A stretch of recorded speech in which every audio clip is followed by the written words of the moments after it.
حضرت کے اسٹوڈنٹس 50,000 سے زیادہ ہیں. ان میں بڑے بڑے علماء، شیخ الحدیث، مفسر، فقیہ جو حضرت کے تلامذہ میں سے ہیں، جو پوری دنیا میں دین کی خدمت میں مصروف ہیں.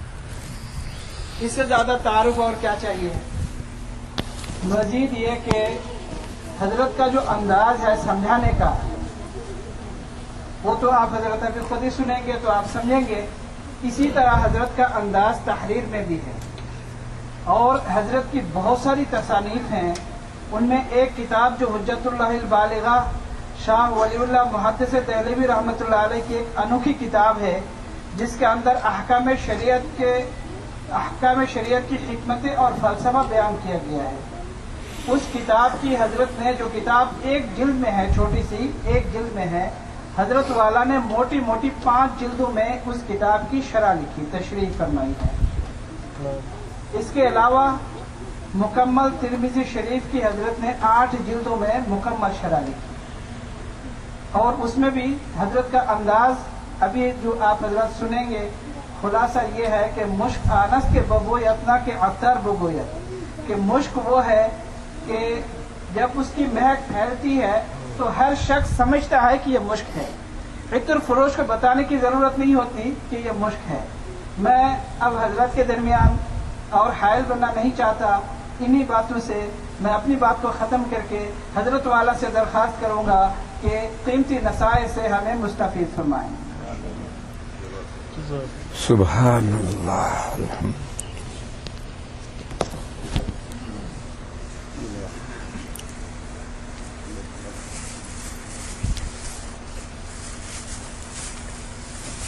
اعوذ باللہ من الشیطان الرجیم. بسم اللہ الرحمن الرحیم. ان الذین کفروا من اہل الکتاب والمشرکین فی نار جہنم خالدین فیہا اولئک هم شر البریہ. ان الذین آمنوا وعملوا الصالحات اولئک هم خیر البریہ. جزاؤهم عند ربهم جنات عدن تجری من تحتها الانہار خالدین فیہا ابدا رضی اللہ عنہم ورضوا عنہ ذالک لمن خشی ربہ. صدق اللہ مولانا العظیم. بزرگان محترم، معزز بھائیوں اور بہنوں، کیوں بھئی آپ فوٹو لے رہے؟ فوٹو نہ لو، نیچے رکھو. سنو، یہاں لے آؤ، یہاں آ کر بیٹھ جاؤ. ادھر یہاں جاؤ. اگر تمہیں ٹیپ کرنا ہے تو یہاں آ کر بیٹھ جاؤ تاکہ قریب سے ٹیپ کر سکو. فوٹو نہ لو، یہاں آ کر بیٹھ جاؤ یہاں تاکہ وہ قریب سے ٹیپ کر سکے. بزرگوں اور بھائیوں اور معزز بہنوں، یہ سورہ بینہ کی 3 آیتیں، تھوڑا وقت ہے. ان 3 آیتوں میں 5 باتیں ایسی ہیں جن کو سمجھنا چاہیے. ایک تو اس کا ترجمہ اور مطلب ہے، وہ تو ہر کوئی جانتا ہے، اور آپ کے سامنے بھی میں جب ترجمہ اور مطلب بیان کروں گا تو آپ بھی سمجھ جائیں گے. لیکن ان میں 5 باتیں ایسی ہیں جو سمجھنی چاہیے. مولانا نعمانی صاحب، ان کی طرح بیٹھو. بڑھاپے میں اس طرح نہیں بیٹھا جاتا، پیر دکھ جاتے ہیں. کھل کر اچھا، چلو ٹھیک ہے. میں سمجھا آپ ادب میں پریشان کریں گے اپنے آپ کو. ٹھیک ہے. پہلی آیت کا ترجمہ ہے، وہ لوگ جنہوں نے انکار کیا،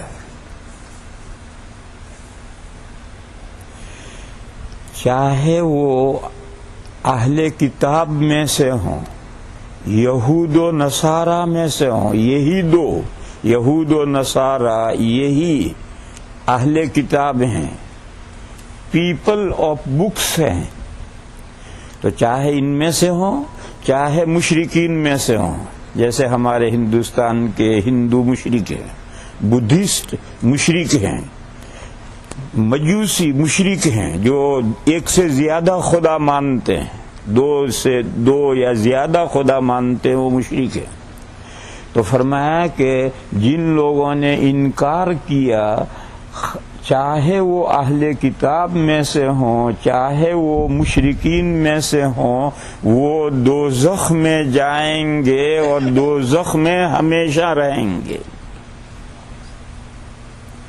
ان الذين كفروا من اهل الكتاب والمشركين في نار جہنم خالدین فيها، یہی لوگ اللہ کی مخلوق میں بدترین لوگ ہیں۔ اس آیت پاک میں دو مضمون سمجھنے، ایک لفظ ہے کافر، وہ گالی بن گیا ہے۔ آج کل کافر ایک لفظ ہے، گالی بن گیا ہے، اگر کسی کو بھی کافر کہو، ہندو کو، عیسائی کو، یہودی کو، تو وہ مائنڈ کرتا ہے میں کافر، لہذا میرے بھائی اس لفظ کو نہیں استعمال کرو۔ قرآن کریم میں اس کے معنی لغوی معنی مراد ہیں، اور وہ جب لفظ برا ہو گیا تو وہ لفظ استعمال نہ کرو،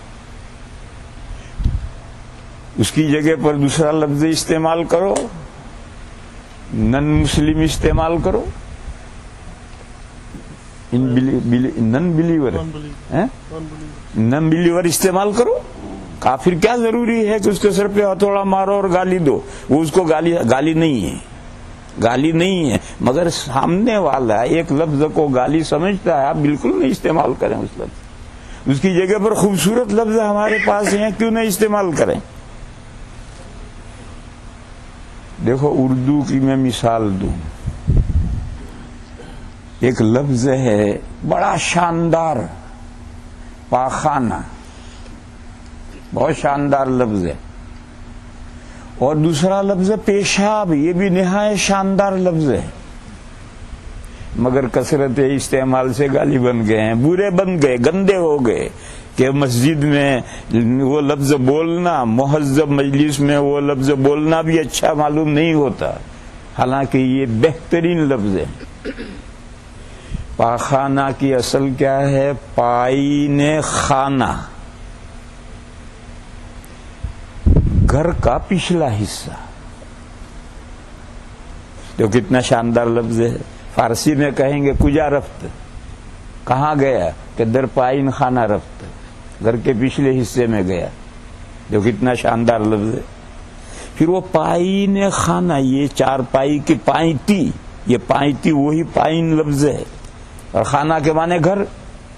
پہلے جب سادے بیت الخلا بنتے تھے تو گھر کے پچھلے حصے میں، یارڈ میں، باڑے میں الگ بیت الخلا بنتے تھے۔ یہ اس زمانے کا محاورہ ہے کہ کجا رفت، کہاں گیا؟ کہ در پائن خانہ رفت، گھر کے پچھلے حصے میں گیا۔ اب زمانہ بدل گیا، اب فلیش آ گئے، صاف ستھرے آ گئے، تو کچن کے ساتھ بنتے ہیں، یہاں کھاؤ یہاں نکالو۔ تو اب وہ سمجھ میں نہیں آتا کہ گھر کے پچھلے حصے میں کیوں جائے گا، لیکن یہ لفظ جس زمانے کا ہے، اس زمانے میں بیت الخلا گھر کے پچھلے حصے میں بنتے تھے، جو کتنا شاندار لفظ ہے، مگر استعمال ہوتے ہوتے لفظ پاخانے میں سے بدبو آنے لگی۔ مہذب مجلس میں لفظ بولنا بھی مشکل ہوتا ہے۔ اور پیشاب، یہ بھی بہت شاندار لفظ ہے، اس کی اصل ہے پیش آب، آگے پانی، کہ کجا رفت، کہ برائے پیش آب رفت، کہاں گیا؟ کہ آگے پانی کرنے گیا، جو کتنا شاندار لفظ ہے۔ پھر وہ مخفف ہو کر پیشاب بن گیا، اور پھر اتنا برا ہو گیا کہ لوگ استعمال نہیں کریں گے، دوسرے لفظ استعمال کرتے ہیں۔ اسی طریقے سے کفرہ، اور اس کا اسم فاعل کافر، یہ شاندار لفظ تھا، اس کے معنی ہیں ان بلیور، نن بلیور، نن مسلم، یہ معنی اس کے تھے، شاندار لفظ تھا، لیکن استعمال ہوتے ہوتے غیر مسلم اسے برا سمجھنے لگے، گالی سمجھنے لگے، تو ضروری نہیں ہے کہ ہم وہ لفظ استعمال کریں۔ آپ یوں کہیں، وہ لوگ جنہوں نے نہیں مانا، چاہے وہ نہ ماننے والے اہل کتاب میں سے ہوں، چاہے مشرکین میں سے ہوں، وہ دوزخ میں جائیں گے اور ہمیشہ رہیں گے دوزخ میں۔ یہی لوگ مخلوق، اللہ کی مخلوق میں سب سے بدتر لوگ ہیں۔ اس آیت میں دو باتیں سمجھنی ہیں۔ ایک بات تو یہ سمجھنی ہے کہ جنہوں نے نہیں مانا، کیا نہیں مانا؟ ہمیشہ کلمے کے دو جز رہے، لا الہ الا اللہ آدم رسول اللہ، لا الہ الا اللہ نوح رسول اللہ، لا الہ الا اللہ موسیٰ رسول اللہ، لا الہ الا اللہ عیسیٰ رسول اللہ، لا الہ الا اللہ محمد الرسول اللہ۔ ہمیشہ کلمے کے یہ دو جز رہے ہیں۔ پہلا جز کبھی تبدیل نہیں ہوا، آدم علیہ السلام سے لے کر حضور کے زمانے تک پہلا جز وہی رہا، اس میں کوئی تبدیلی نہیں آئی۔ البتہ دوسرا جز نبیوں کے زمانے بدلتے رہے تو دوسرا جز بدلتا رہا۔ بس جس نبی کا پیریڈ چل رہا ہے اس کو اور اس سے پہلے والے تمام رسولوں کو اور اس کے بعد آئندہ آنے والے تمام رسولوں کو ماننا ہے، ایمان لانا ہے، مگر عمل کرنا ہے اس رسول کی شریعت پر جس کا پیریڈ چل رہا ہے۔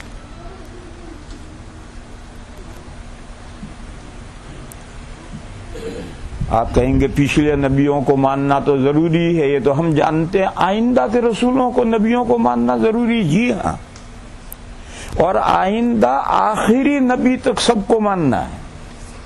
قرآن کریم میں تیسرے پارے کے آخر میں ہے وَإِذْ أَخَذَ اللَّهُ مِيثَاقَ النَّبِيِّينَ لَمَا آتَيْتُكُم مِّن كِتَابٍ وَحِكْمَةٍ ثُمَّ جَاءَكُمْ رَسُولٌ مُصَدِّقٌ لِّمَا مَعَكُمْ لَتُؤْمِنُنَّ بِهِ وَلَتَنصُرُنَّهُ قَالَ أَأَقْرَرْتُمْ وَأَخَذْتُمْ عَلَى ذَلِكُمْ إِصْرِي۔ لمبی آیت ہے، اس کی پوری تفصیل نہیں کرنا۔ اللہ نے تمام نبیوں سے یہ عہد و پیمان لیا کہ تمہیں میں نبوت دوں، کتاب دوں، پھر آگے کا آخری پیغمبر حضرت محمد مصطفیٰ صلی اللہ تعالی علیہ وسلم تمہارے زمانے میں تشریف لے آئے تو تم ان پر ایمان لاؤ گے نہیں لاؤ گے؟ سب نے کہا ایمان ہم لائیں۔ اس آیت کریمہ سے معلوم ہوا کہ ہر زمانے میں جس نبی کا پیریڈ ہے اس نبی پر بھی ایمان لانا ہے، گزرے ہوئے انبیاء پر ایمان لانا ہے، آئندہ کے نبیوں پر بھی ایمان لانا، آخری نبی تک، خاتم النبیین صلی اللہ تعالی علیہ وسلم تک سب پر ایمان لانا ہے۔ کیوں؟ یہ ایک ہی دربار کے نمائندے ہیں، تمام انبیاء ایک ہی دربار کے نمائندے ہیں۔ جب ایک ہی دربار کے نمائندے ہیں تو بعض کو ماننا اور بعض کو نہ ماننا یہ ایمان نہیں۔ ہاں یہ فرق ہے کہ جس نبی کا پیریڈ ہے اس پر تفصیلی ایمان لانا ہے، اور گزرے ہوئے اور آئندہ نبیوں پر اجمالی ایمان لانا ہے۔ یہ تو فرق ہے۔ اجمالی ایمان اس لیے کافی ہے کہ ہمیں ان کی شریعتوں پر عمل نہیں کرنا، اس لیے اجمالی ایمان کافی ہے۔ اور جس نبی کا پیریڈ چل رہا ہے اس پر تفصیلی ایمان لانا ہے کیونکہ اس کی شریعت پر عمل کرنا ہے۔ بس جب کلمہ حضور کے زمانے کے کلمہ کے دو جز ہیں، لا الہ الا اللہ محمد الرسول اللہ، یہ دو باتیں، دونوں باتیں جو مانتا ہے وہی مومن ہے۔ اور اگر دونوں باتیں نہیں مانتا یا دونوں میں سے ایک بات نہیں مانتا تو وہ نن بلیور ہے، چاہے وہ اہل کتاب میں سے ہو، چاہے وہ مشرکین میں سے ہو. اگر وہ کلمہ کا دوسرا جز، پہلا جز اگرچہ مانتا ہے لیکن دوسرا جز نہیں مانتا تو فی نار جہنم خالدین فیہا، وہ دوزخ میں جائے گا اور ہمیشہ ہمیشہ دوزخ کے اندر رہے. اور میرے بھائیو، جب دوسرا جز مان لیا، محمد الرسول اللہ مان لیا، تو ما جاء بہ الرسول خود بخود اس میں آ گیا. جب نبی پاک صلی اللہ تعالی علیہ وسلم کو کسی نے اللہ کا میسنجر مان لیا تو میسنجر تو میسیج لے کر آئے گا، خالی ہاتھ تھوڑے آئے گا. وہ جو میسیج لے کر اللہ کے یہاں سے آیا ہے وہ سب کا ماننا لازم ہو گیا. ورنہ تو یہ ہے کہ ہم میسنجر تو مانتے ہیں لیکن جو میسیج لائے اسے ہم نہیں مانتے.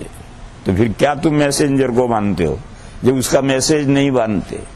تو کتابوں میں یہ لکھا ہے کہ ما جاء بہ الرسول، اس کو ماننا ضروری ہے. وہ محمد الرسول اللہ ماننے میں وہ آ گیا.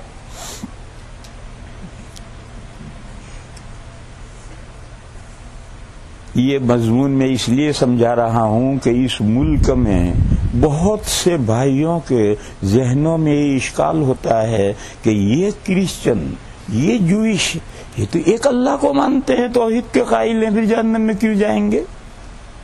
یہ لوگوں کے ذہنوں میں ایک سوال ہے. اس سوال کا میں جواب دے رہا ہوں کہ صرف توحید نہیں، ہر زمانے میں کلمے کے دو جز ہیں. دونوں جز ماننے کا نام ایمان ہے. ایک جز کو ماننا اور دوسرے جز کو نہ ماننا یہ ایمان نہیں. اتنی بات اگر آپ سمجھ لیں گے تو بہت آسانی سے یہ مسئلہ سمجھ میں آئے گا. اور آپ لفظ کافر استعمال ہی نہ کریں کہ کافر کیسے، جب ایک اللہ کو مانتے ہیں، توحید کے قائل ہیں، تو کافر کیسے؟ لفظ کافر نہیں استعمال کریں آپ. اس کے بعد دوسرا مضمون ہے اولئک ھم شر البریہ.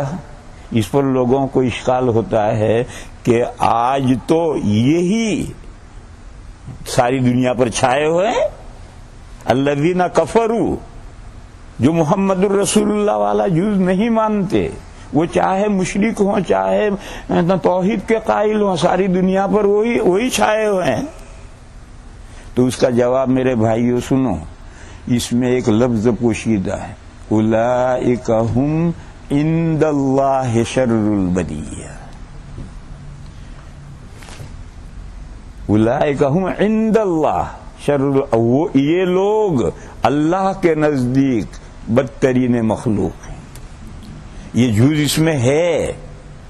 دنیا میں کون اوپر کون نیچے یہ مضمون پیش نظر نہیں ہے. دنیا تو جیسے بھی چل رہی ہے. کبھی دایاں ہاتھ اوپر ہو جاتا ہے، کبھی بایاں ہاتھ اوپر ہو جاتا ہے. یہ تو چلتا ہی رہتا ہے. یہ دنیا تو دارالامتحان ہے. آپ کو یاد ہوگا ایک لمبی حدیث ہے کہ ابو سفیان جو ابھی مسلمان نہیں ہوئے تھے، وہ ہرقل، رومن ایمپائر کا جو بادشاہ تھا ہرقل، اس کے دربار میں گئے تھے. جب حضور کا نام مبارک اسے پہنچا تھا تو ہرقل نے عربوں کے تاجروں کو ایک وفد بلایا تھا، اس میں ابو سفیان بھی تھے. اس نے ایک سوال کیا تھا کہ یہ جو تمہارے یہاں نبی ظاہر ہوئے ہیں، تمہاری ان کے ساتھ کبھی لڑائی جنگ ہوئی ہے؟ تو انہوں نے کہا ہوئی. بدر کی جنگ ہو چکی تھی، احد کی جنگ ہو چکی تھی، احزاب کی جنگ ہو چکی تھی. کیونکہ یہ تو ہدنہ کے زمانے میں یہ لیٹر گیا ہے. تو اس نے پوچھا ریزلٹ کیا رہا؟ تمہاری ان کے ساتھ جنگ ہوئی تو ریزلٹ کیا رہا؟ تم غالب رہے یا وہ نبی غالب رہا؟ تو اس نے کہا الحرب بیننا وبینہم سجال.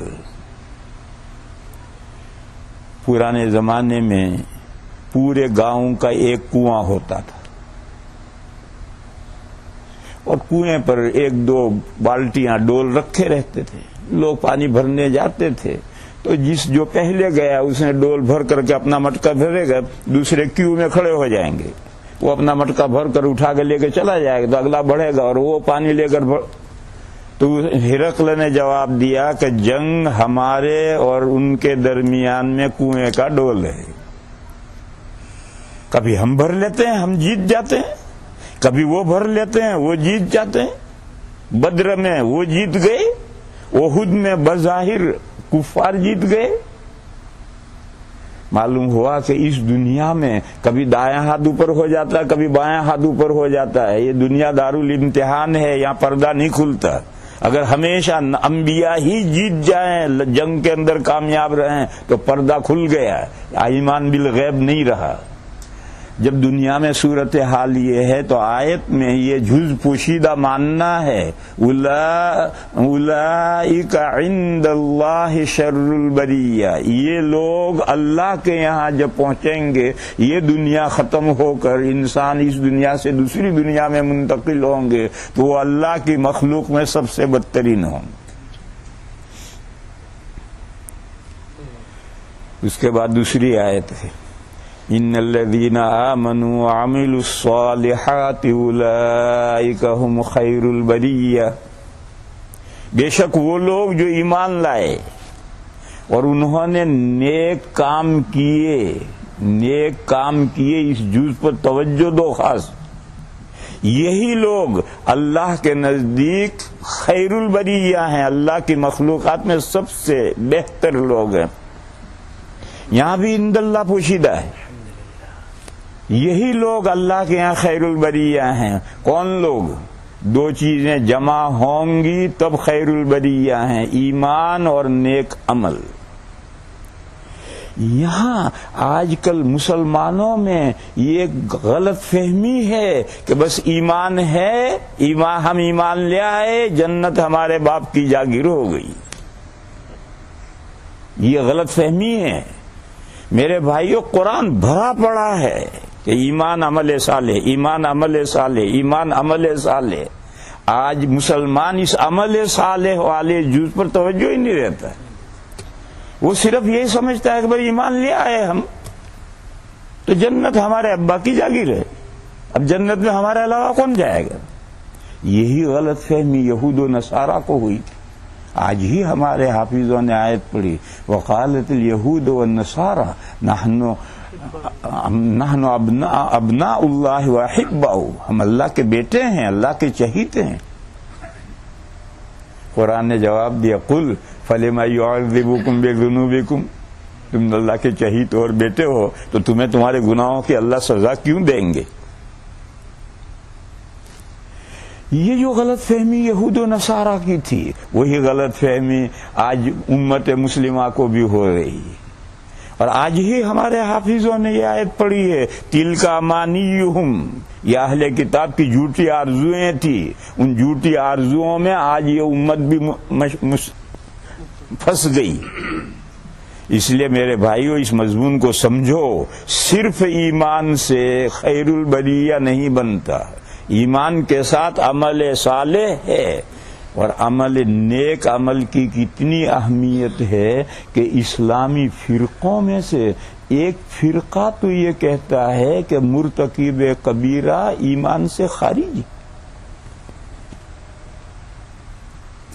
خوارج، ایک فرقہ ہے خوارج، اور یمن میں ان کی حکومت ہے، اباغیہ فرقہ، یمن میں ان کی حکومت اباغیہ، یہ خوارج ہیں۔ وہ کہتے ہیں کہ جس نے کبیرہ گناہ کر لیا وہ مسلمان نہیں رہا، اسلام سے آؤٹ۔ اور ایک دوسرا فرقہ ہے، وہ یہ کہتا ہے کہ اسلام سے تو آؤٹ ہو گیا مگر کفر میں نہیں پہنچا، ایمان اور کفر کے بیچ میں لٹک گیا۔ یہ معتزلہ کا فرقہ ہے۔ اگرچہ اہل السنہ والجماعہ کے یہاں یہ مسئلہ نہیں ہے، اہل السنہ والجماعہ یہ کہتے ہیں کہ جس میں کھرا ایمان ہے اور عمل میں کوتاہی ہے تو وہ کسی نہ کسی دن جنت میں ضرور پہنچے گا، جہنم میں جا کر اپنے اعمال کی سزا پا کر پھر کسی نہ کسی دن جنت میں ضرور پہنچے گا۔ یہ اہل السنہ والجماعہ کا مسئلہ ہے۔ مگر میں یہ کہتا ہوں کہ اسلامی فرقوں میں سے 2 فرقے یہ کہتے ہیں جس نے گناہ کبیرہ کیا. دیکھو نماز نہ پڑھنا گناہ کبیرہ ہے، جیسے زنا کرنا، چوری کرنا، سود کھانا گناہ کبیرہ ہے، نماز نہ پڑھنا، روزہ نہ رکھنا بغیر عذر کے یہ بھی گناہ کبیرہ ہے. اور جس نے بھی گناہ کبیرہ کیا وہ فرقے کہتے اسلام سے آؤٹ، مسلمان نہیں رہا. اس سے آپ سمجھیں کہ اعمال صالحہ کی کتنی اہمیت. اور پورا قرآن کریم بھرا پڑا ہے کہ ایمان ان الذی ومن یعمل من الصالحات وهو مومن. جس نے نیک کام کیے ایمان کی حالت میں، یہ 2 چیزیں جب جمع ہوں گی تب جنت، دخول اولی، مرتے ہی سیدھا جنت میں جانا اس وقت میسر آئے گا جبکہ یہ 2 چیزیں جمع ہوں. لہذا اس آیت میں جو اصل دوسرا مضمون جو غور طلب ہے، ان الذین آمنوا وعملوا الصالحات، میرے بھائیوں نیک کام پازیٹیو بھی ہوتا ہے، نیگیٹو بھی ہوتا ہے، مثبت بھی ہوتا ہے، منفی بھی ہوتا ہے. ہمارے ذہنوں میں دوسری غلط فہمی یہ ہے کہ ہم مثبت نیک کام کو تو نیک کام سمجھتے ہیں اور منفی کام کو ہم نیک کام سمجھتے ہی نہیں. حالانکہ مثبت کام جتنا نیک کام ہے اتنا ہی منفی کام بھی نیک کام ہے. نماز پڑھنا جتنا بڑا نیک کام ہے، ایسا جان بوجھ کر کے نماز چھوڑنا اتنا ہی برا کام ہے. یہ اعلیٰ درجے کا نیک کام ہے. بر وقت نماز پڑھنا اعلیٰ درجے کا نیک کام ہے، تو متعمدن نماز چھوڑنا یہ اسی درجے کا برا کام ہے. حدیث میں فرمایا گیا من ترک الصلاۃ متعمدن فقد کفر.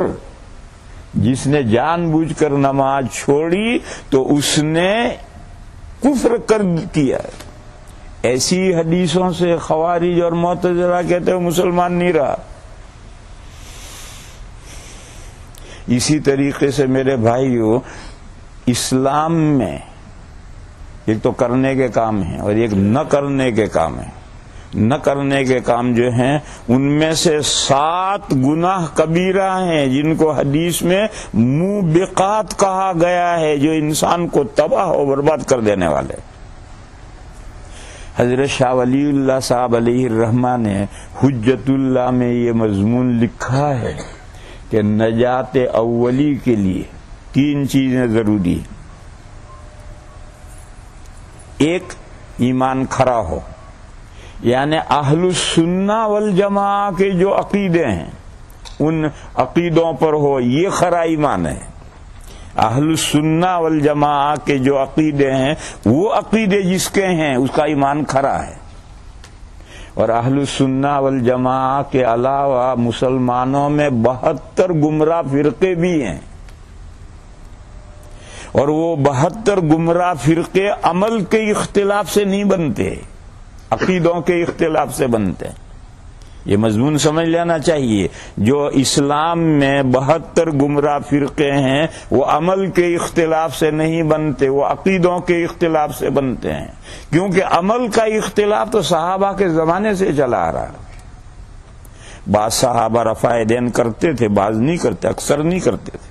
کوئی آمین زور سے کہتا تھا، کوئی آہستہ کہتا تھا، کوئی سجدے دوسرے سجدے سوچ کر بیٹھ کر کھڑا ہوتا تھا، کوئی سیدھا کھڑا ہو جاتا تھا.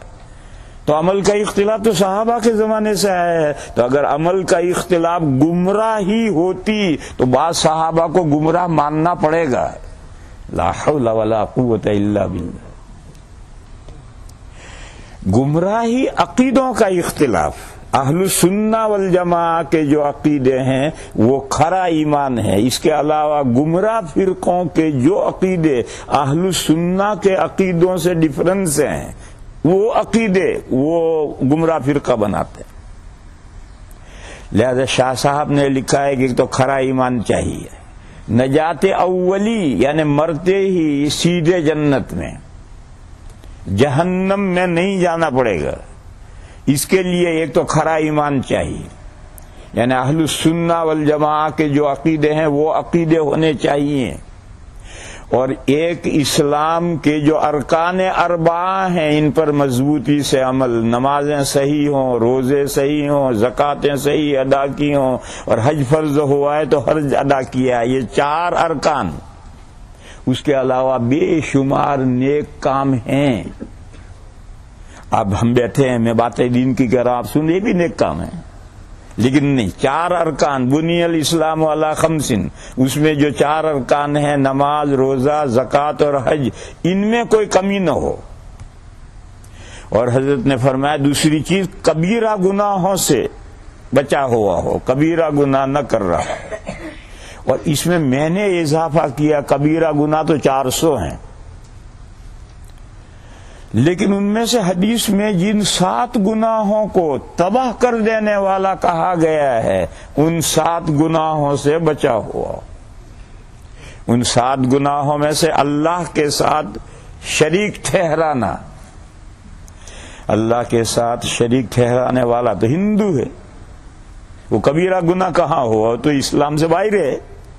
نہیں، یہ وہ اللہ کے ساتھ شریک ٹھہرانا نہیں ہے، وہ اللہ کے قبر پر جا رہا ہے، وہاں سجدہ کر رہا ہے، طواف کر رہا ہے، اور بھی مسجد میں آ کر نماز بھی پڑھ رہا ہے، یہ وہ اللہ کے ساتھ شریک ٹھہرانا ہے۔ اللہ سے بھی مانگ رہا ہے، اور کسی بزرگ کی قبر پر جا کر اس سے بھی مرادیں مانگ رہا ہے، یہ کبیرہ گناہ، یہ شرک ہے۔ جو ایمان کے ساتھ شرک، اللہ کے ساتھ مومن ہے اور ایمان کے ساتھ شرکی اعمال کرتا ہے، یہ کبیرہ گناہ ہے، اور ان 7 گناہوں میں سے ہے جو آدمی کو تباہ کر کے چھوڑنے والے۔ اسی طریقے سے کسی کو ناحق قتل کرنا، مسلمان کی کوئی قید نہیں، قتل النفس، نفس التی حرم اللہ، اس نفس کو قتل کرنا، ایسے شخص کو مار ڈالنا جس کے مارنے کا کوئی پرمیشن نہیں ہے، جواز نہیں ہے، ایسے شخص کو قتل کرنا یہ کبیرہ گناہ ہے۔ حقوق الوالدین، ماں باپ کی نافرمانی کرنا، یہ وہ ان 7 گناہوں میں سے ہے جو آدمی کو تباہ کرنے والے ہیں۔ جادو کرنا یا کروانا، کسی پر جادو کرتا ہے یا کرواتا ہے، یہ ایسا سخت بڑا گناہ ہے کہ جو انسان کو تباہ کرنے والا ہے۔ اور ایک گناہ ہے سود کھانا، سود لینا، کھانا کا معنی سود لینا، سود دینا اور سود لینا ایکول درجے کے گناہ ہیں، اور یہ ان گناہوں میں سے جو انسان کو تباہ کرتا ہے۔ اور ایک گناہ ہے ایسی مسلمان عورت، المؤمنات، جو نیک بندی ہے اور جس کے دماغ میں گناہ کا کبھی تصور بھی بیچاری کے نہیں آتا، ایسی عورت پر زنا کی تہمت لگانا، یہ ان 7 گناہوں میں سے ہے جو انسان کو تباہ کر کے رکھتا ہے۔ قذف المحصنات المؤمنات الغافلات، ایک نیک بندی ہے، مومن بندی ہے، اور گناہ کا کبھی اس کے حاشیے خیال میں تصور بھی نہیں آتا، ایسی بندی پر زنا کی تہمت لگانا، یہ ان گناہوں میں سے پتہ نہیں کتنے ہوئے، کوئی رہ گیا تو بھول گیا۔ بہرحال مضمون مجھے یہ بتا ہے، کیا رہ گیا بتا دو تو بتا دو، ایک جو رہ گیا میں تو بھول گیا،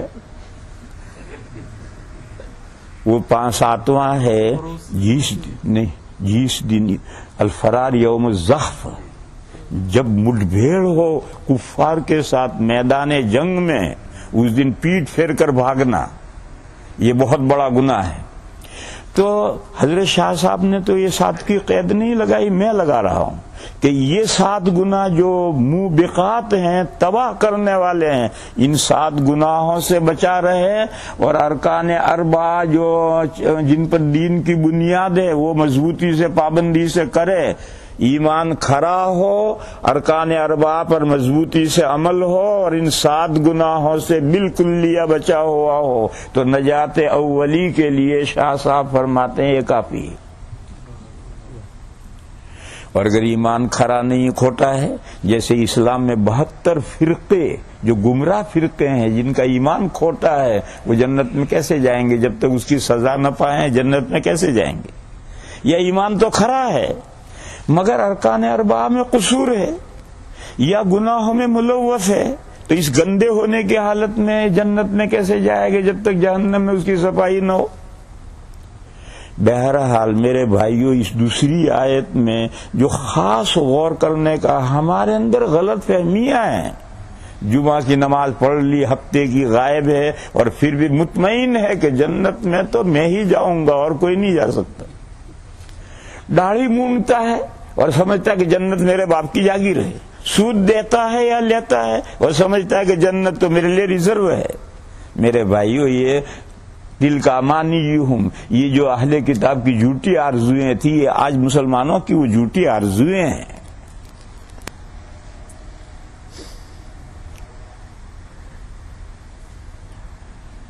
یہی بندے اولئک ہم خیر البریہ، جب اللہ کے یہاں پہنچیں گے تو وہاں بہترین خلائق یہ بندے ہیں، اور وہ بدترین خلائق وہ بندے ہیں. یہ آخرت کے احکام ہیں، اس دنیا کے احکام نہیں ہیں.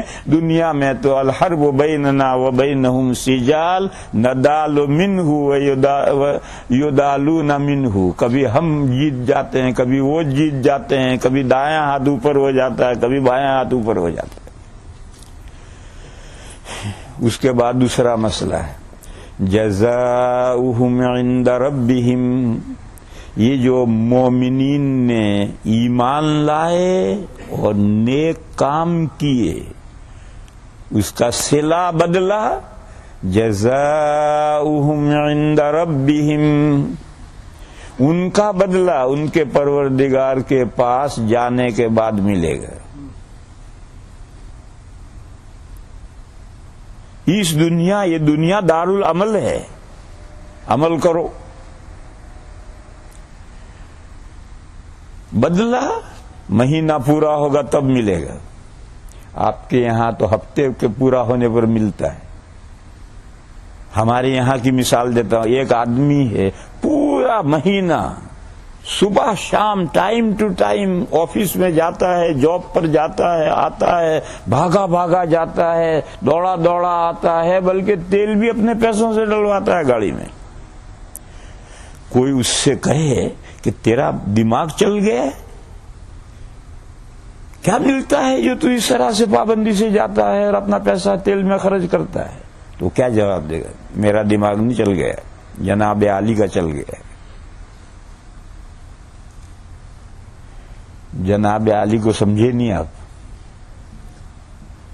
جب جاہل کے لیے جناب عالی استعمال کیا جائے، نالائق کے لیے جناب عالی استعمال کیا جائے تو جیم جاہل کا ہے، اور نون نالائق کا ہے، اور الف الو کا ہے، اور با باولے کا ہے، اور عالی کے معنی مہا، گریٹر. تو وہ کہتا ہے کہ جناب عالی دماغ آپ کا چل گیا ہے، میرا تو ٹھیک ہے. مہینہ پورا ہونے دو، اگلی مہینے کی 1 تاریخ کو تھیلا بھر کر پیسے لے کر آؤں گا. تو میرے بھائیوں، دنیا میں عمل کے دوران کوئی سیلری کی امید نہیں باندھتا. جب اس کے مہینہ پورا ہوتا ہے یا آپ کے یہاں ہفتہ پورا ہوتا ہے تب وہ امید باندھتا ہے اور لے کر آتا ہے. پر دنیا میں ہم یہ امید کیوں باندھے ہیں کہ مسجد میں 2 رکعت نماز پڑھ کر نکلے تو مسجد کے دروازے پر ایک آدمی فوراً سینڈوچ پیش کرے کہ لو یہ جا کر گھر کھاؤ. ایسی امید کیوں باندھے ہیں آپ؟ یہ دنیا دارالعمل ہے. اگلے مہینے کی 1 تاریخ آنے دو، دیکھو ڈھیر سا ثواب تمہیں ملے گا. وہ ہے جزاؤہم عند ربہم، ان کا بدلہ ان کے پروردگار کے پاس ہے. میرے بھائیوں، جانتے ہو یہ دنیا کی زندگی کتنی ہے؟ قرآن کریم میں ہے ان یوما عند ربک کألف سنۃ مما تعدون. یہاں کے 1000 ایئر اور اللہ کے یہاں 1 ڈے. تو اگر ایک آدمی کی 100 سال کی اگر زندگی ہے ملی ہے تو کتنی ہوئی؟ دن کا 10واں حصہ. اور 50 سال کی زندگی ملی ہے تو دن کا 20واں حصہ. تو دن کا 20واں حصہ کیا ہوتا؟ آدھا گھنٹہ. اور 24 گھنٹے کا اگر حساب لے لو تو 1 گھنٹہ. 1 گھنٹہ انتظار نہیں کر سکتے آپ؟ کہ نہیں یہاں سلام پھرا اور جزا ملنی چاہیے. یہ گھنٹہ انتظار نہیں کر سکتے. ہماری دنیا کی زندگی تو کل 1 گھنٹے کی ہے.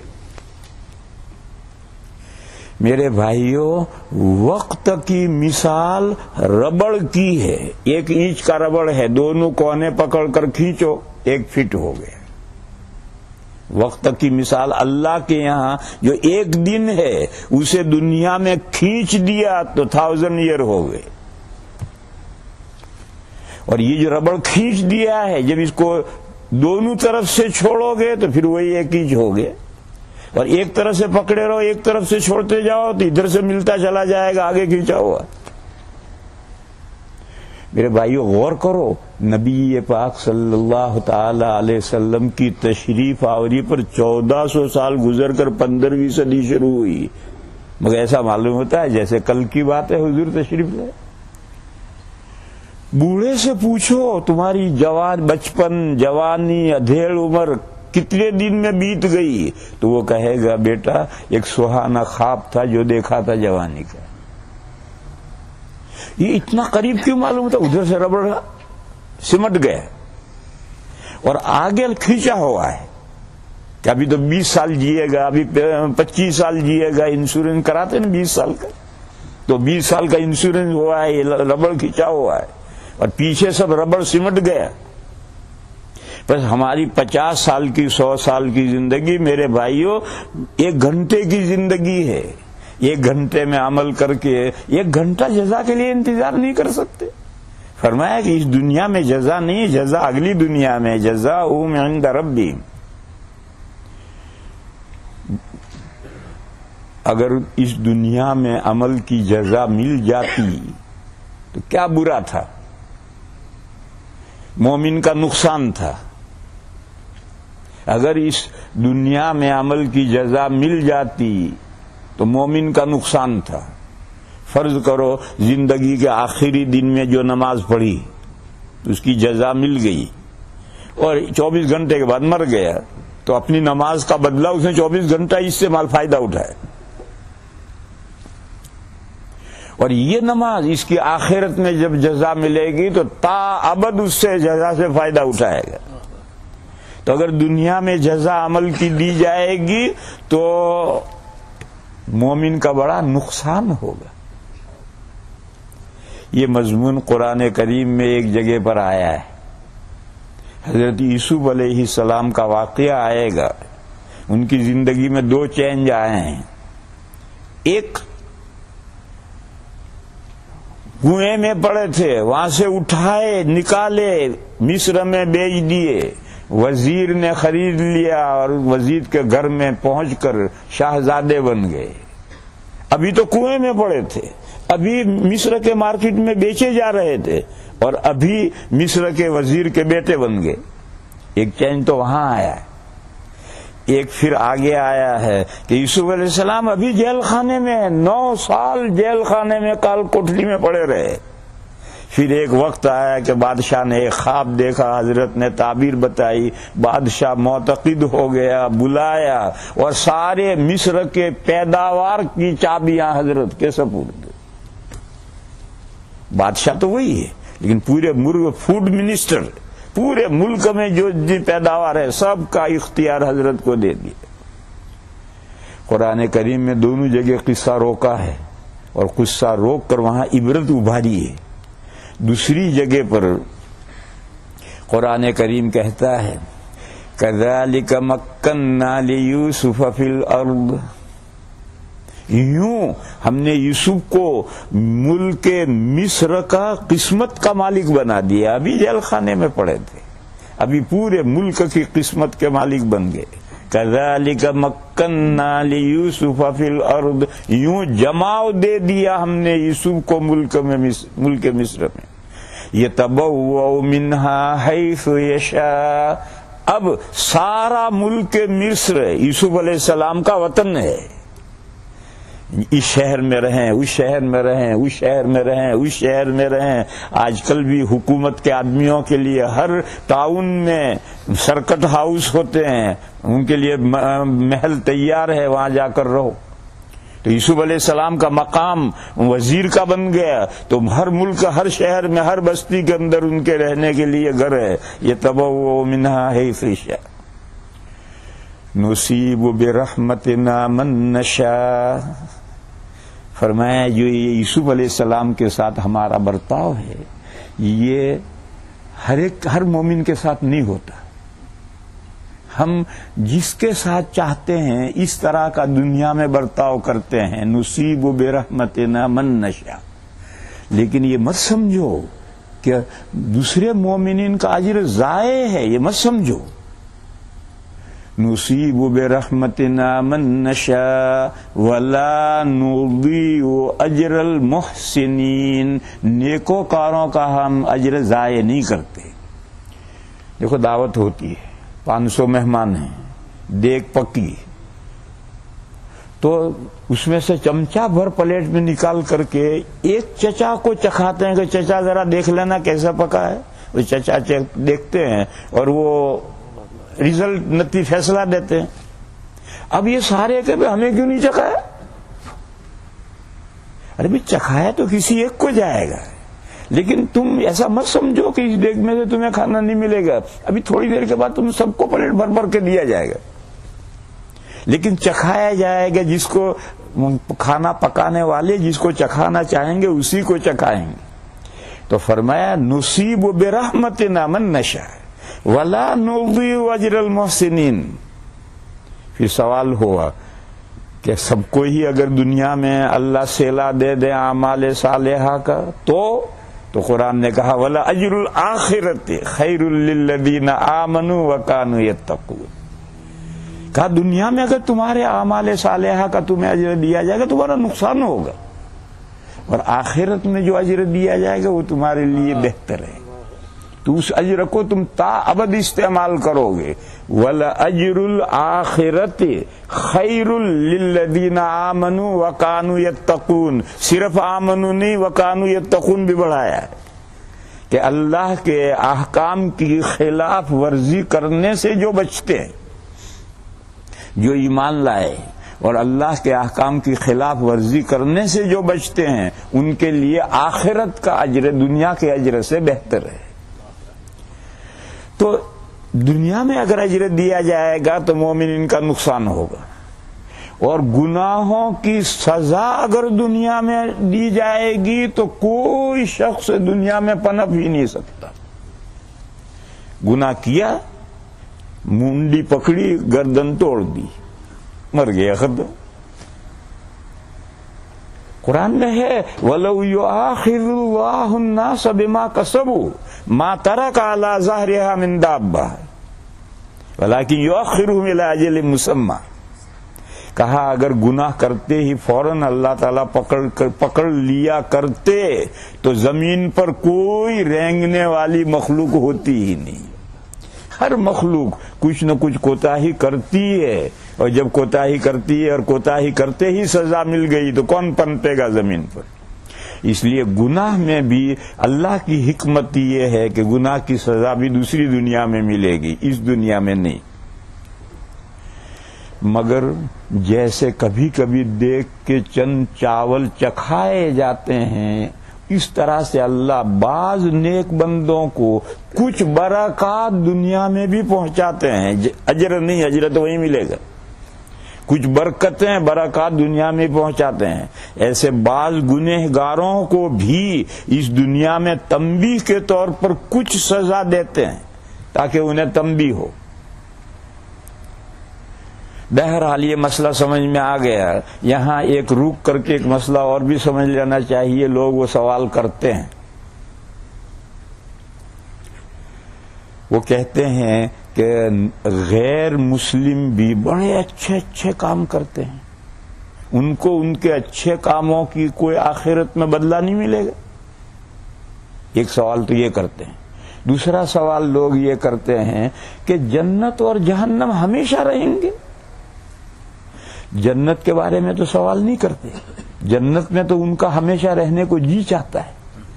وہ سوال جہنم کے بارے میں کرتے ہیں کہ کیا جہنم میں ہمیشہ رہیں گے. وہ کہتے ہیں کہ جب آدمی جل کر کوئلہ ہو گیا تو اب کوئلہ ہو گیا، اب کیا رہا؟ اب ہمیشہ جلے گا، کیسے جلے گا؟ تو جل کر کوئلہ ہو گیا۔ اس طرح کے طرح طرح کے سوالات لوگ کرتے ہیں، آپ حضرات کے ذہن میں بھی ایسے سوالات آئیں گے، لہذا ایک کلی اصولی مضمون سمجھ لو۔ میرے بھائیو، جنت در حقیقت بدلہ ہے ایمان کا، اور ایمان کنٹینیوس حقیقت ہے،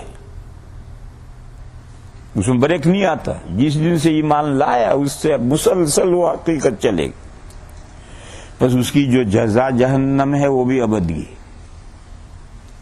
اور جہنم در حقیقت سزا کفر کی ہے، شرک کی ہے، اور یہ بھی کنٹینیو چلنے والی حقیقت ہے، اس میں بھی بریک نہیں آتا ہے۔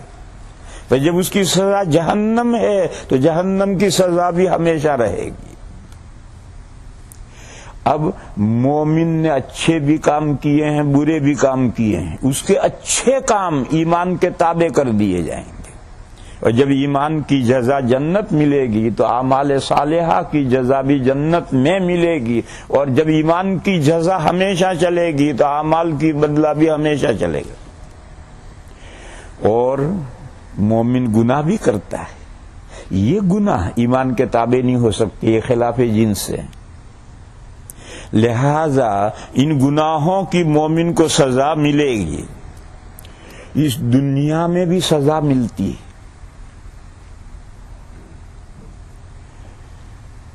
قرآن کریم میں ہے وَلِلَّهِ مَا فِي السَّمَاوَاتِ وَمَا فِي الْأَرْضِ وَإِن تُبْدُوا مَا فِي أَنفُسِكُمْ أَوْ تُخْفُوهُ يُحَاسِبْكُم بِهِ اللَّهُ۔ آسمان و زمین کے مالک اللہ ہیں، تمہارے دلوں میں جو بات ہے تم ظاہر کرو یا چھپاؤ، اللہ اس کی داروگیر کریں گے، پکڑیں گے۔ اس آیت کی شرح میں ترمذی شریف میں حدیث ہے کہ مومن کو دنیا میں جو پریشانی لاحق ہوتی ہے، چلتے چلتے کانٹا چبھ گیا، چلتے چلتے چپل کا تسمہ ٹوٹ گیا، چلتے چلتے گاڑی میں پنچر ہو گیا، چلتے چلتے گر پڑا، تو ان سب حادثوں سے اس کے گناہوں کی یہ سزا بن جاتے ہیں، اور اس سے اس کے گناہ معاف ختم ہو جاتے ہیں۔ اور یہ تو قرآن کریم میں ہے کہ ان الحسنات یذہبن السیئات ذالک ذکری للذاکرین، نیکیاں گناہوں کو بھسم کرتی، وضو کرو سب ذنوب ختم۔ ذنوب گناہ کے 4 درجے ہیں، سب سے نیچے خطیہ ہے، اس سے اوپر ذنوب ہیں، اس سے اوپر سیئات ہیں، اور سب سے اوپر معاصی ہیں۔ تو یہ نیچے کے 2 گناہ وضو کرو ختم، یہ اوپر کے 2 گناہ نہیں ختم ہوں۔ تو کچھ گناہ تو مومن کے اسی دنیا میں سزا مل جاتی ہے، جو بچے اس کی قبر میں سزا ملتی ہے۔ اور حضرت شاہ ولی اللہ صاحب علیہ الرحمٰن نے ایک حدیث لکھی جو مجھے آج تک ملی نہیں۔ حضرت نے کہا کہ حضور نے فرمایا ہے کہ میری امت کی سزا زیادہ تر قبر میں نہیں مٹ جائے گی۔ یہ حدیث لکھی شاہ صاحب نے۔ شاہ صاحب کچی گولیاں کھیلے ہوئے نہیں ہیں، مجھے نہیں ملی، میرے علم کا قصور ہے۔ شاہ صاحب نے فرمایا، حضور نے فرمایا کہ میری امت کے گناہوں کی زیادہ تر سزائیں قبر میں مل جائیں گی، قبر سے اٹھیں گے تو گناہ ختم، سزائیں مل گئی۔ دیکھو، مجرم کو حوالات میں پکڑتے ہیں، بند کرتے ہیں، اور 5 سال مقدمہ چلتا ہے، پھر 5 سال کے بعد میں 10 سال کی سزا ہوئی، تو حوالات کے 5 سال اس میں سے لیس ہو جاتے ہیں۔ حوالات کے 10 سال جو ہیں، 5 سال جو ہیں، ان 10 سال سزا میں سے لیس ہو جاتے ہیں۔ تو اسی طرح سے جو سزائیں دنیا میں مل گئی وہ گناہوں کی سزا میں سے لیس ہوں گے، قبر میں ملی وہ لیس ہوں گی۔ پھر اگر گناہ بچے تو میدان قیامت میں سزائیں ملیں گی، اور قیامت کا میدان قرآن کریم میں ہے کہ 50,000 ایئر کا وہ ایک دن ہے، قیامت کا دن، اس دن میں ملیں گی۔ اس دن میں بھی سزائیں پوری نہیں ہوئی تو پھر اب جہنم میں جانا پڑے گا سزائیں پانے کے لیے۔ پھر جہنم میں جانے کے بعد میں کسی کے لیے حضور سفارش کریں گے، کسی کے لیے رشتہ دار سفارش کریں گے، کسی کے لیے ملائکہ سفارش کریں گے، کسی کے گناہ کا پیریڈ وقت پورا ہو جائے گا اور وہ نکل کر جنت میں آئیں گے، اور آخر میں جو بچیں گے رب العالمین اپنی رحمت سے ان کو جنت میں کر دیں گے۔ بہرحال گناہ ایمان کے تابع نہیں ہے، اور میں نے بتایا کہ کفر اور ایمان تو کنٹینیوس ہیں، اور اعمال اچھے یا برے ٹیمپریری ہیں۔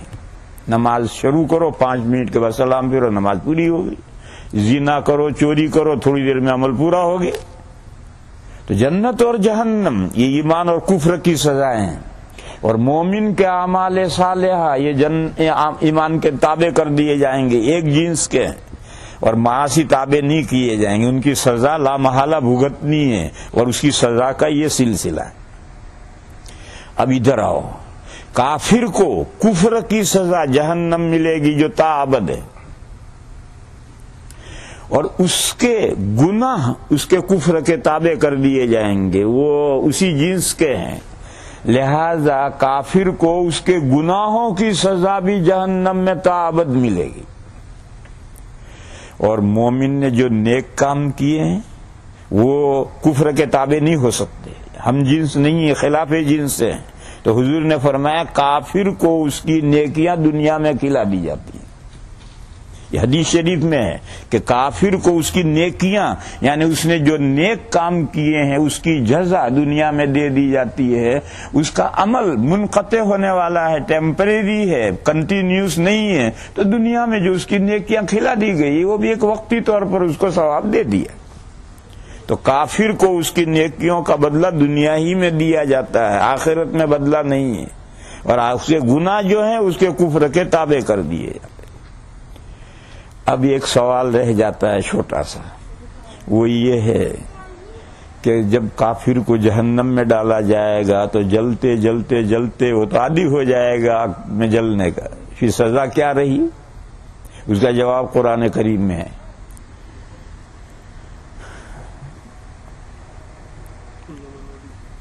یہ ان الذین کفروا، شروع سے آیت پڑھو، شروع سے پڑھو آیت۔ ان الذین کفروا سوف نصلیہم نارا کلما نضجت جلودہم بدلناہم جلودا غیرہا لیذوقوا العذاب، جنہوں نے کفر کیا ہے وہ جہنم میں ڈالے جائیں گے، اور جہنم میں جب جب ان کی کھال گل جائے گی، پک جائے گی، گل جائے گی، تو ہم اس کھال کو دوسری کھال سے چینج کر دیں گے تاکہ وہ مسلسل عذاب چکھے۔ کھال جل گئی، دوسری کھال آ گئی، وہ جل گئی، پھر تیسری کھال آ گئی۔ کیسے؟ جیسے ہم اس وقت دنیا میں ہیں، ہمارا بدن کافر ہوتا رہتا، اڑتا رہتا ہے، اس کی جگہ پر نیا بدن آتا رہتا ہے، اسے طب کی اصطلاح میں کہتے ہیں بدل ما یتحلل، جو کچھ ہمارے جسم میں سے ہٹ گیا اس کی جگہ پر اس کا دوسرا جگہ آ کر جگہ لے لیتا اور ہمیں پتہ نہیں چلتا۔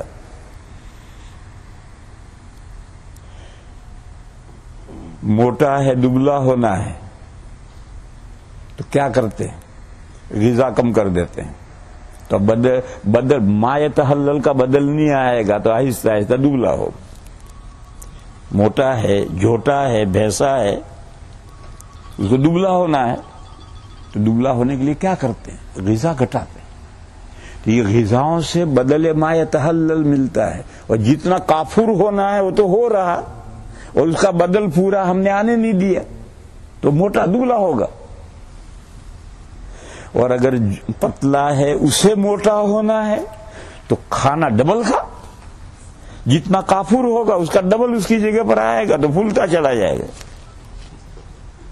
مگر میرے بھائیوں، 2 آدمیوں کے لیے یہ علاج کامیاب نہیں ہے۔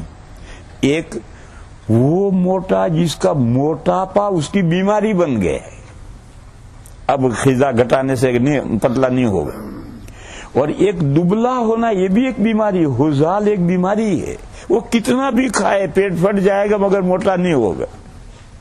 تو اگر پتلا ہونا بیماری بن گیا ہے یا موٹا ہونا بیماری بن گیا ہے تو اب کوئی علاج نہیں، اب تو بیماری جاؤ ڈاکٹر کے پاس. اور اگر یہ بیماری نہیں بنا تو پتلا موٹا بن سکتا ہے اور موٹا دبلا ہو سکتا ہے. اس کا طریقہ یہی ہے کہ غذا گھٹاؤ گے دبلا ہوگا، غذا بڑھاؤ گے تو موٹا ہوگا. میں تو بدل ما یتحلل سمجھا رہا ہوں آپ کو. اسی طریقے سے جہنم میں جہنمیوں کو بدل ما یتحلل کے طور پر ہر آن نئی کھال آتی رہے گی تاکہ آگ میں جلنے کا مزہ چکھے. اور جنت میں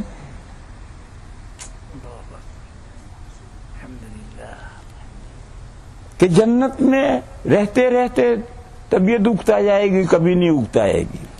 قرآن کریم میں ہے ان الذین آمنوا وعملوا الصالحات کانت لهم جنات الفردوس نزلا خالدین فیہا لا یبغون عنہا حولا. سورہ کہف کے آخر میں آیا تھا کہ جنتی جنت میں سے کبھی بھی منہ ہونا نہیں چاہیں گے. جنت سے طبیعت اگتا گئی، جیسے آپ لوگوں کی طبیعت اگتا جاتی ہے، فرنیچر سے اگتا جاتی ہے، مکان سے اگتا جاتی ہے. یہ مکان بیچا اس سے اچھا خریدا، وہ بیچا اس سے اچھا خریدا، یہ فرنیچر پھینکا دوسرا فرنیچر لائے. جنت میں جنتیوں کا جی کبھی نہیں اگتا آئے گا، وہ جنت سے منہ ہونا نہیں چاہیں گے.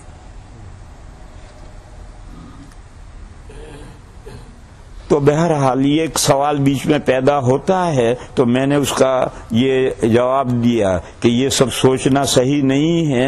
جنت ابدی جزا ہے ایمان کی اور جہنم ابدی سزا ہے کفر کی. یہ دونوں حقیقتیں دائمی ہیں اور اچھے اور برے اعمال ان کے صورتحال نقشہ یہ ہے جو میں نے بتایا. اور جنتی جہنم میں جہنمیوں کو ہمیشہ عذاب ایسے ہوگا کہ کھالیں بدلتی رہیں گی، اور جنتیوں کو جنت سے منہ ہونا کبھی نہیں چاہیں گے. اس کی وجہ ہے وقت گھڑی سامنے لگا رکھی ہے، 12:30 ہو گئے ہیں، اس لیے چلو سن لو. جنت میں دیکھو انسان کی فطرت اور نیچر یہ ہے کہ یہ کپڑا ہے میرے پاس ٹیلی کاٹ کا، 10 سال ہو جاتے ہیں اللہ کا بندہ پھٹتا ہی نہیں. تو پھر میں گھر والوں سے کہتا اسے ادھیڑ دو اور بچوں کے کپڑے بنا دو. انہوں نے بچوں کے بنائے، انہوں نے 2 مہینے میں توڑ تاڑ کے برابر کر دیے. اور میرے 10 سال ہو گئے پہنتے پہنتے دیکھتے دیکھتے پڑتا ہی نہیں. تو طبیعت سے اترتی ہے، طبیعت سے کی اترتی ہے. تو یہ بھی انسان کا نیچر ہے. تو جنت میں ایسا کیوں منہ ہونا نہیں چاہیں گے؟ اس سلسلے میں میرے بھائیوں ایک حدیث ہے اور اعلیٰ درجے کی صحیح حدیث ہے، اور یہاں کتابیں رکھی اس میں ریاض الصالحین رکھی ہوگی. ریاض الصالحین کے آخر میں وہ لمبی حدیث ہے کہ جب جنتی جنت میں پہنچ جائیں گے تو پر ویک، وہاں ویک نہیں ہے، ہمارے دنیا کا جو ویک ہے ہفتہ، اس کے اعتبار سے ہر ہفتہ ایک مارکیٹ لگے گی. سوق الحسن اس کا نام ہے، بیوٹی کا بازار. جنتی وہاں جائیں گے، وہاں جا کر اس ایک مارکیٹ ایسی ہے اس میں فوٹو ہی فوٹو ہیں، اس میں گھومو، جو صورت تمہیں پسند آ گئی بس وہ صورت تمہارے اندر منتقل ہو گئی اور تم ویسے ہی ہو گئے اس صورت جیسے ہو گئے. دوسری مارکیٹ ہے، اس میں جاؤ، وہاں سامان بے حساب ہے، جو سامان تمہیں پسند آیا بس وہ سامان تمہارے گھر پہنچ گیا، فرنیچر گھر پہنچ گیا. اور پیچھے جب جنتی اس مارکیٹ میں جائیں گے تو اللہ ایک بارش برسائیں گے، حسن کی، بیوٹی کی بارش برسائیں گے، اور جنتی عورتیں اس بارش میں نہائیں گی تو ان کا حسن دوبالا ہو گیا. جب جنتی واپس گھر آئیں گے اور اپنی اہلیہ کو دیکھیں گے تو وہ یہ کہیں گے کہ خوش نصیب، جب میں گھر سے گیا تھا تو تم اتنی خوبصورت نہیں تھی، اب تو تم بے حساب خوبصورت ہو گئی ہو، کیا بات ہوئی؟ تو تو عورتیں کہیں گے کہ آپ کے جانے کے بعد اللہ نے خوبصورتی کی بارش برسائی، ہم اس میں نہائے. پھر وہ عورتیں کہیں گے کہ میرے سرتاج آپ بھی جب گئے تھے تو اتنے خوبصورت نہیں تھے، اب تو بہت زیادہ آپ خوبصورت نظر آ رہے ہیں. تو وہ کہے گا کہ مارکیٹ میں گیا تھا، مجھے وہاں ایک صورت پسند آ گئی، وہ صورت میرے اندر ہو گئی. تو دیکھو ہر ہفتے بیوٹی اور حسن بڑھے گا. تو شوہر کی طبیعت بیوی سے اکتائے گی، بیوی کی طبیعت شوہر سے اکتائے گی، اور ہر ہفتے گھر کا فرنیچر بدلے گا. تو پھر وہاں سے کیوں منہ ہونا چاہے گا؟ تو اللہ نے اس کا انتظام کر رکھا ہے کہ جنتی جنت سے کہیں منہ ہونا نہیں چاہیں گے. کیوں؟ اس کی وجہ یہ ہے کہ میاں بیوی کا حسن ہر ہفتے ترقی کر. یہ حدیث کا مضمون ہے اور اعلیٰ درجے کی صحیح حدیث ہے. اور ریاض الصالحین رکھی ہو تو اس میں دیکھو، اس کے آخر میں یہ حدیث پڑھو. اور ہر ہفتے گھر کا فرنیچر بدلے گا. جو تمہیں فرنیچر پسند آئے وہ فوراً تمہارے گھر میں جا کر لگ گئے. تو جب صورتحال یہ ہے تو اس صورتحال میں کوئی جنتی جنت سے منہ ہونا کیوں چاہے گا؟ اس کے بعد ایک سوال ہے. دیکھو جنت میں جو گناہ کی جگہ نہیں ہے وہاں بھی عورتیں مارکیٹ میں شاپنگ کے لیے نہیں جا رہی. اس حدیث میں سے مضمون نکالو، جنت گناہ کی جگہ نہیں ہے. دنیا تو گناہ کی جگہ ہے، جنت میں بھی عورتیں شاپنگ کے لیے نہیں جا رہی، عورتیں تو گھر میں ہیں اور اللہ ان کے لیے حسن کی باری گھر میں برسا رہے ہیں. تو میرے بہنوں، یہ جو دنیا گناہ کی جگہ ہے وہاں کسی ایک مسلمان خاتون کے لیے یہ کیسے روا ہو سکتا ہے کہ وہ مارکیٹ میں جائے اور لوگوں کی للچائی ہوئی نگاہیں اس پر پڑیں؟ جنت جیسی پاک جگہ میں بھی عورتیں شاپنگ کے لیے نہیں جائیں. اس میں عبرت ہے، اس میں سبق ہے ہمارے سیکھنے کے لیے سب ہے. پھر ایک سوال ہے، ایک عورتوں کے مجمع میں تقریر کر رہا تھا تو عورتوں کا پرچہ ہے کہ دنیا میں تو حسن نہیں بڑھتا، نہ مرد کا حسن بڑھے نہ عورت کا حسن بڑھے، بلکہ حسن ڈھلتا ہے. 40 سال تک تو وائف رہتی ہے، پھر 40 سال کے بعد ڈوسی ہو جاتی.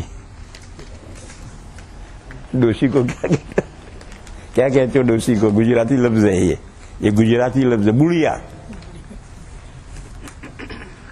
40 سال تو وائف رہتی، اس کے بعد بڑھیا ہو جاتی ہے. اور شوہر بھی 50 سال تک ہسبینڈ رہتا ہے، اس کے بعد بڈھا ہو جاتا ہے، ڈوسا ہو جاتا ہے. تو حسن گھٹتا ہے، بڑھتا کہاں ہے؟ جواب یہ ہے کہ دنیا کی زندگی تو کل آدھا گھنٹے کی ہے، تو آدھا گھنٹے میں کہاں سے حسن بڑھے گا؟ ارے اگلی زندگی میں جا، وہاں جا کر کے بڑھے گا. دنیا کی زندگی تو ٹیمپریری ہے، ذرا سی ہے.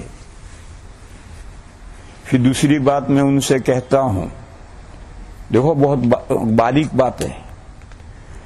جوانی کے جوش میں میاں بیوی کا ایک دوسرے سے محبت کرنا یہ حقیقی محبت نہیں. جب جوانی کا جوش ہوتا ہے دونوں میں، اس وقت میاں بیوی کا ایک دوسرے سے محبت کرنا یہ حقیقی محبت نہیں ہے، اس میں نفس کی آمیزش ہے. اور بوڑھاپے میں جب ایک دوسرے کی ضرورت مستغنی ہو گئے، ضرورت نہیں رہے، اب بھی وہی محبت ہو تو یہ حقیقی محبت ہے. تو میاں بیوی میں حقیقی محبت ہونی چاہیے، دکھاوے کی محبت نہیں ہے. آج تو کہتا ہے آئی لو یو اور کل کو لات مارتا ہے. تو ایسی محبت کس کام کی؟ کوئی پٹھان تو نہیں ہے. یہ خان صاحب کی بیوی کا انتقال ہو گیا تو خان صاحب رو رہے. تو دوستوں نے کہا خان صاحب کیا رو رہے ہو، بیوی ہی تو انتقال ہو گیا، دوسری کر لینا.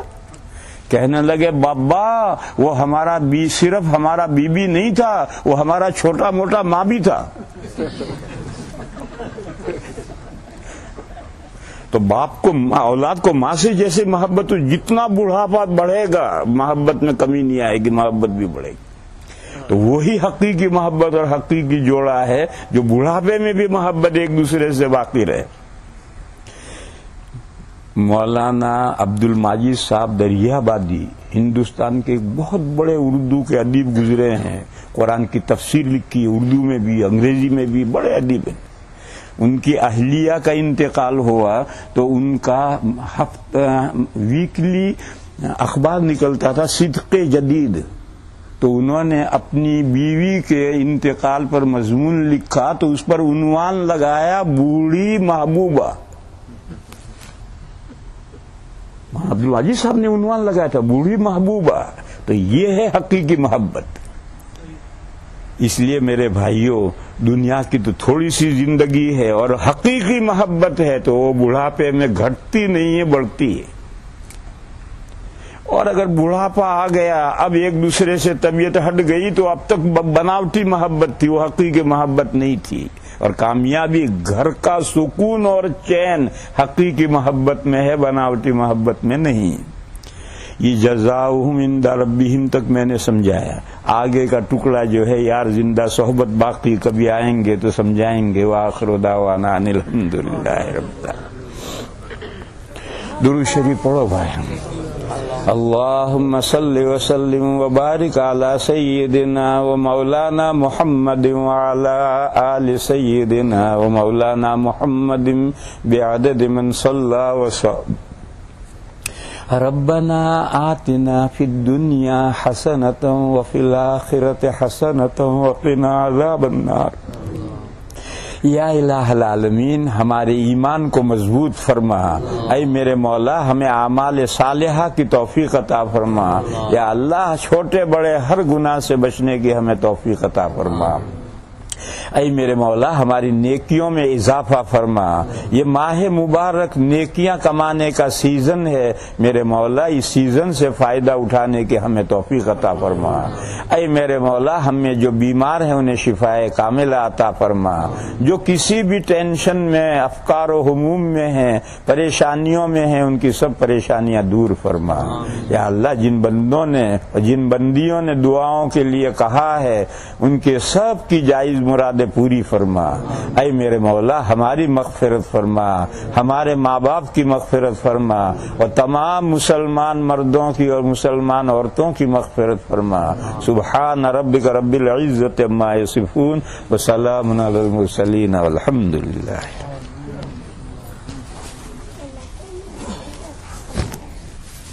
حضرت کی کچھ امپورٹنٹ سی ڈی ہے بھائی، لے لے. اگر دیکھیں کسی کی